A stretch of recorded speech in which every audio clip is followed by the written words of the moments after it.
Hello students, today I am starting next exercise of chapter 6. आपका first question है in figure find the value of x and y and then show that AB पर parallel to CD. हमारे पास given दिया हुआ है figure, हमें x and y की वैल्यू फाइंड करनी है एंड शो करना है कि AB CD पैरेलल होगा. ओके हम देखेंगे ये ट्रांसवर्सल लाइन ये दो लाइन को कट कर रही हैं.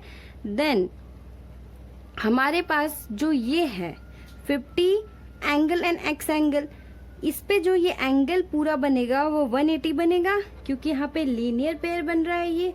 ठीक है, angle 50 plus x is equal to 180 होगा लीनियर पेयर की वजह से, लीनियर पेयर. ठीक है, यहाँ से हम x की वैल्यू फाइंड कर लेते हैं. x की वैल्यू 180 माइनस 50. अगर हम सब्ट्रैक्ट करेंगे तो आपके पास क्या जाएगा 0. 8 में से 5 सब्ट्रैक्ट करेंगे 3 1. x की वैल्यू आ गई 130. ठीक है, इस x की वैल्यू क्या आ गई आपके पास 130. नाउ हमें गिवन दिया है ये एंगल दी हुई है. ठीक है, अगर हमने एक थ्योरम पढ़ी थी, मैंने आपको बताई थी कि अगर दो लाइन इंटरसेक्ट कर रही हैं एक दूसरे को तो वर्टिकली अपोजिट एंगल इक्वल होंगे. ये बोथ लाइन एक इंटरसेक्ट कर रही हैं इस पॉइंट पे, देन जो ये एंगल होगा इक्वल होगा. Then angle y is equal to क्या हो जाएगा 130. ठीक है, because of vertically opposite angle.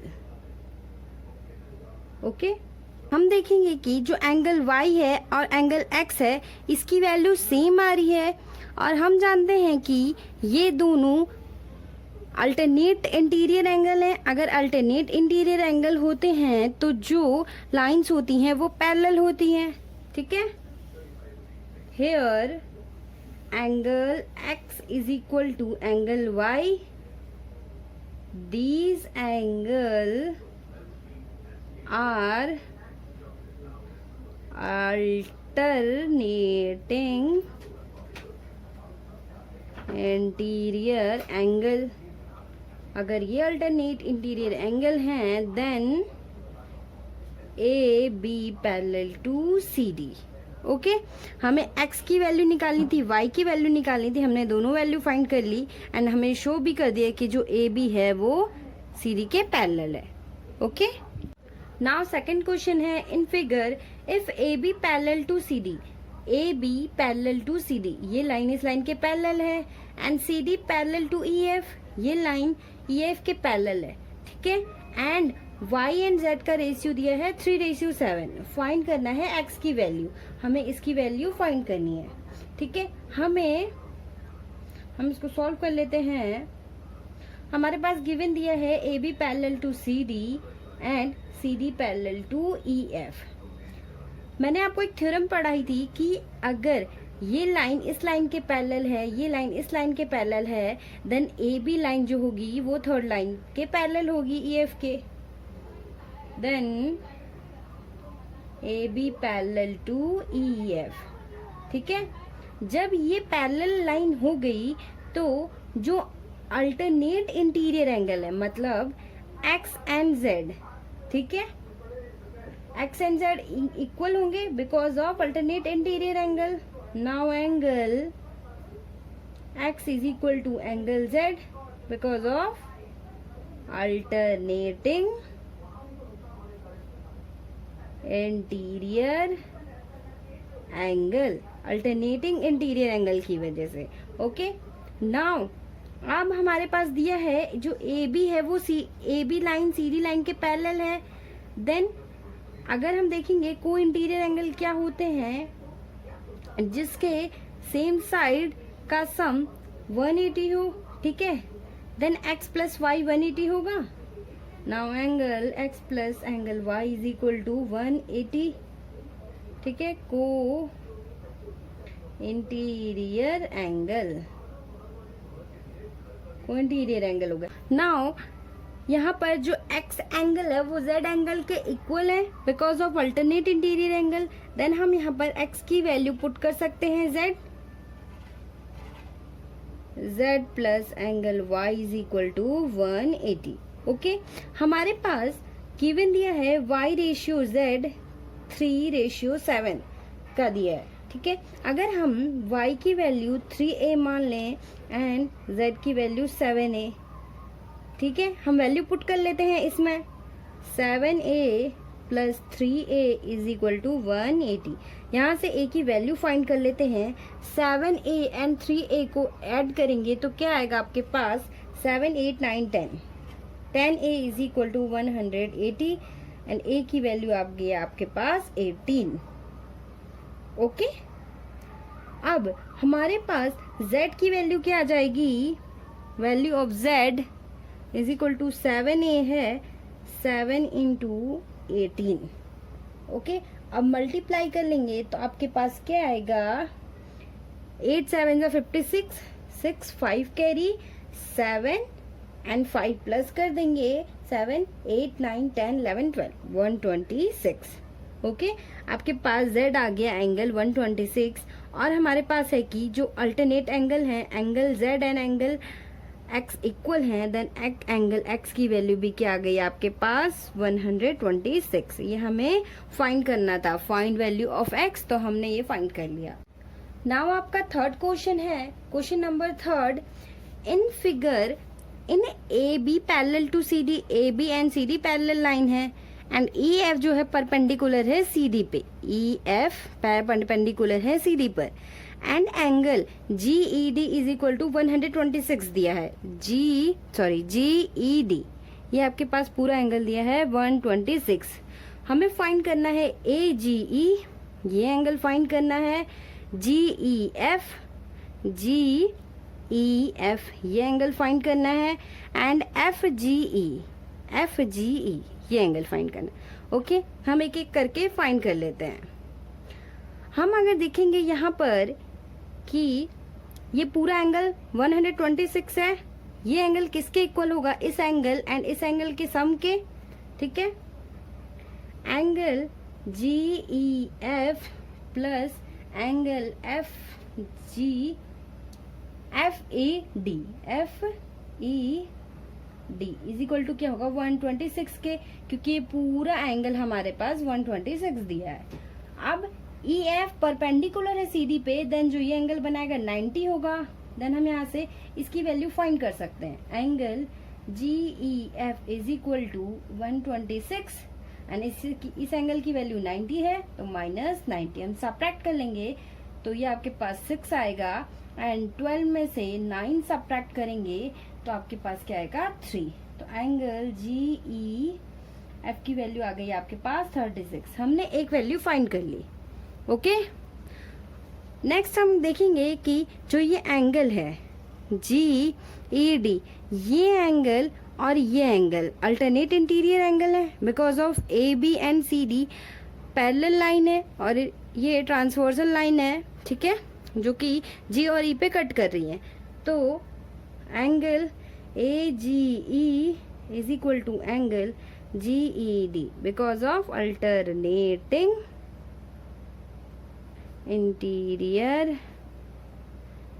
Angle, alternative interior angle की वजह से इक्वल होंगे।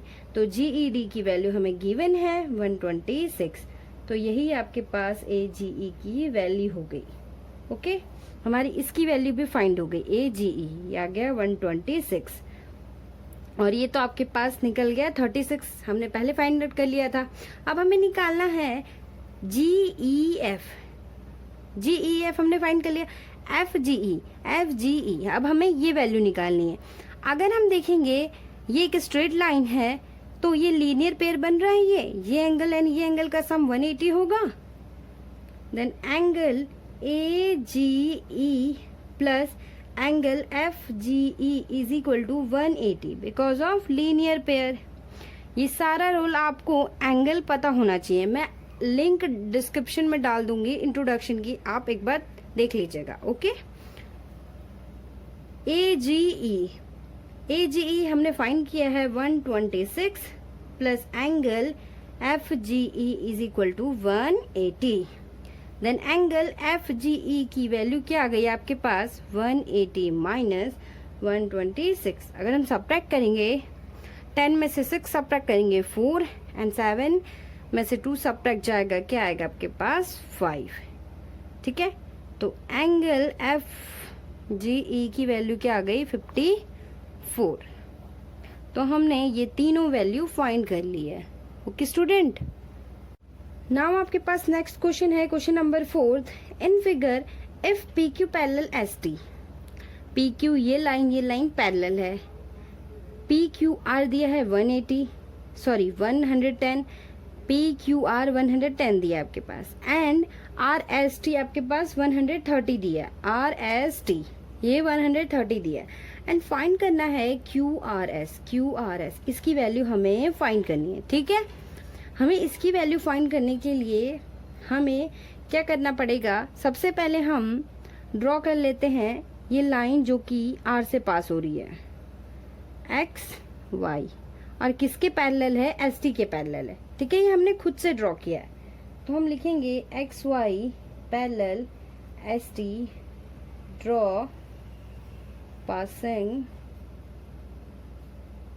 Through R। ओके, अब हम देखेंगे कि ये एंगल एंड ये एंगल, ठीक है, को इंटीरियर एंगल है ऑन सेम साइड, तो इन दोनों एंगल का सम क्या होगा 180। ठीक है, angle PQR plus angle XRQ is equal to 180 because of co interior angle. PQR की वैल्यू हमें 110 दी हुई है and plus XRQ is equal to 180। Then हम इसकी वैल्यू फाइंड कर लेते हैं, XRQ की वैल्यू 180 माइनस 110, सब्ट्रैक्ट कर लेंगे 0, 8 में से 1 सब्ट्रैक्ट जाएगा 7, तो XRQ की वैल्यू आपके पास क्या आ गई 70। ठीक है, ये आपके पास एंगल निकल गया 70। नाउ हम क्या करेंगे, अब सिमिलरली अगर राइट साइड में देखें तो ये एंगल सिमिलरली को इंटीरियर एंगल है, तो इन दोनों का सम 180 होगा ऑन सेम साइड। ठीक है, angle TSR plus angle YRS is equal to 180। ठीक है, अब हम TSR की वैल्यू दी हुई है, क्या दी है 130, तो 130 plus angle YRS is equal to 180। अब हम YRS की वैल्यू फाइंड कर लेते हैं, 180 माइनस 130, तो क्या आ जाएगा 0, सब्ट्रैक्ट करेंगे 8 में से 3 सब्ट्रैक्ट करेंगे तो आपके पास आ गया 5, तो ये आपके पास एंगल YRS आ गया 50। ओके, तो ये आपके पास एंगल निकल गया 50। अब हमारे पास XY स्ट्रेट लाइन है एंड R एक पॉइंट है जिससे ये 2 रेज जा रही हैं, QR एंड SR, तो ये लीनियरली पेयर है, इट मीन्स इसका पूरे का सम 180 होगा। ठीक है, then angle 70 plus angle QRS plus angle 50 is equal to 180 because of linear pair. अब इसको ऐड कर लेते हैं, QRS प्लस 7 प्लस 5। ठीक है, 7 प्लस 5 क्या आएगा आपके पास 12, 120 is equal to 180। Then angle QRS is equal to 180 minus 120। Okay, अब इसको सब्ट्रैक्ट करेंगे 0, 8 में से 2 सब्ट्रैक्ट करेंगे 6, तो आपके पास ये आ गया 60। ठीक है, तो जो QRS की जो वैल्यू है वो आ गई आपके पास 60। हमें यही फाइंड करना था। ओके स्टूडेंट, नेक्स्ट क्वेश्चन है question number 5। In figure if AB parallel CD, ये AB है और ये CD के पैरेलल है। ठीक है, एंगल APQ 50 दिया है, APQ आपके पास 50 दिया है, एंड PRD, PR R आपके पास कहाँ है, ये PRD आपके पास 127 दिया है। फाइंड करना है x एंड y की वैल्यू। ओके, हम सॉल्व कर लेते हैं इसे। अगर हमारे पास ये ABNCD लाइन है तो हम देखेंगे जो ये APQ एंगल APQ वो इक्वल होगा PQR के, because of alternating opposite angle, और हमारे पास ABNCD पैरेलल दिया हुआ है, ठीक है, एंगल PQR। तो APQ आपके पास दिया है 50 इज इक्वल टू x, तो हमारी x की वैल्यू फाइंड हो गई। y की वैल्यू फाइंड करने के लिए हम देखेंगे यहाँ पे जो QD लाइन है और AB लाइन है, ठीक है, ये ट्रांसवर्सल लाइन है PR, देन जो ये पूरा एंगल होगा 50 प्लस y एंड जो ये एंगल है 127, ये इक्वल होंगे because of Q alternative interior angle की वजह से, ठीक है। नाउ एंगल AP, ये पूरा angle APR is equal to angle PRD। Angle APR 50 plus y is equal to 127। Then y की वैल्यू हम फाइंड कर लेते हैं।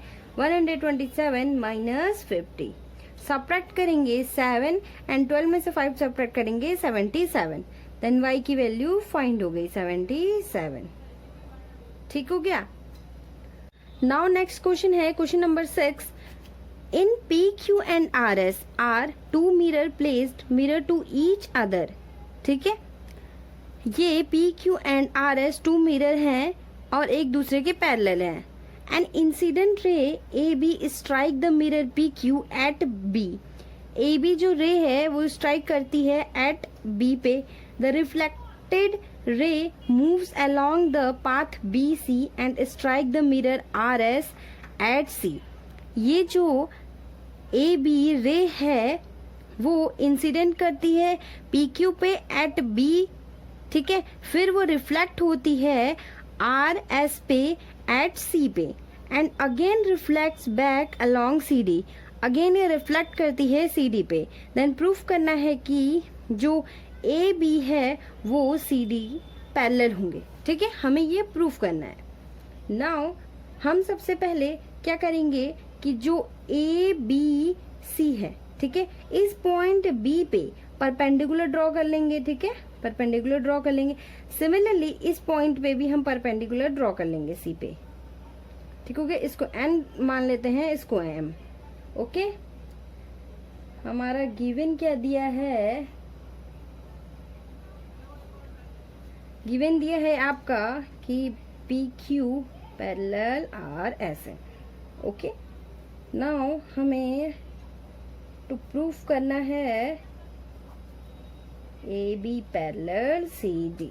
ठीक है, हमने कंस्ट्रक्ट किया है कि जो BM परपेंडिकुलर है PQ के एंड CN जो परपेंडिकुलर है RS के।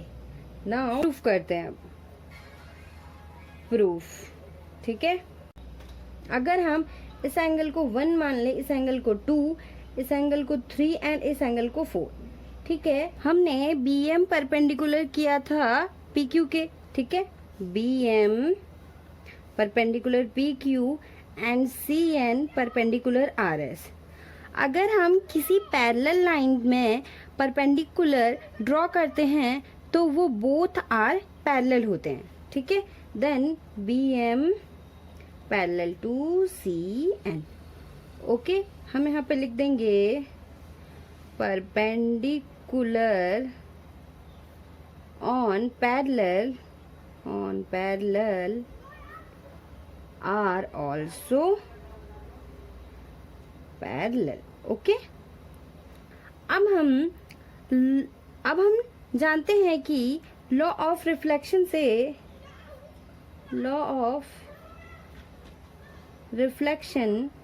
से कि जो इंसिडेंट रे होती हैं वो रिफ्लेक्शन रे के इक्वल होती हैं। देन जो एंगल 1 होगा एंड 2 होगा वो बोथ इक्वल होंगे। सिमिलरली 3 एंड 4 इक्वल होंगे। then now angle 1 is equal to angle 2 and angle 3 is equal to angle 4. Okay, first and second.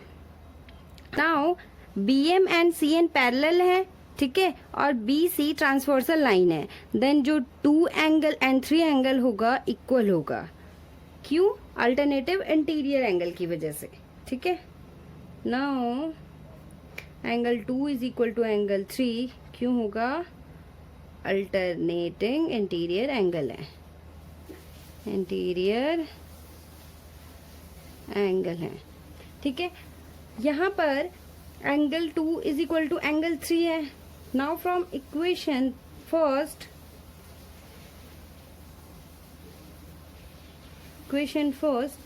Angle 1 is equal to angle 2 है and यहाँ से हम देखेंगे angle 2 is equal to angle 3 है, then angle 3 and angle 3 is equal to angle 4 है. ठीक है, sorry यहाँ इक्वल टू का साइन होगा, इक्वल एंगल 4 है. ठीक, ये जो बोथ हैं angle 1 and angle 2, angle 3, angle 4, ये सारे इक्वल होंगे. ठीक, नाउ अब हम क्या करेंगे, जो 1 प्लस 2 है इन दोनों एंगल का सम इन दोनों एंगल के सम के इक्वल कर लेंगे. Angle 1 plus angle 2 is equal to angle 3 plus angle 4. Okay, जब ये एंगल इस एंगल के इक्वल हो गया तो ये एंगल क्या है? Angle ABC is equal to angle BCD. जब ये एंगल इक्वल हो गए तो these angle are alternating interior angle. ठीक है, जब ये इंटीरियर एंगल इक्वल होंगे देन हमारा जो AB होगा वो पैरेलल होगा CD के. यही हमें प्रूफ करना था. ओके, आई होप आपको आज का लेक्चर समझ में आया होगा and thank you so much.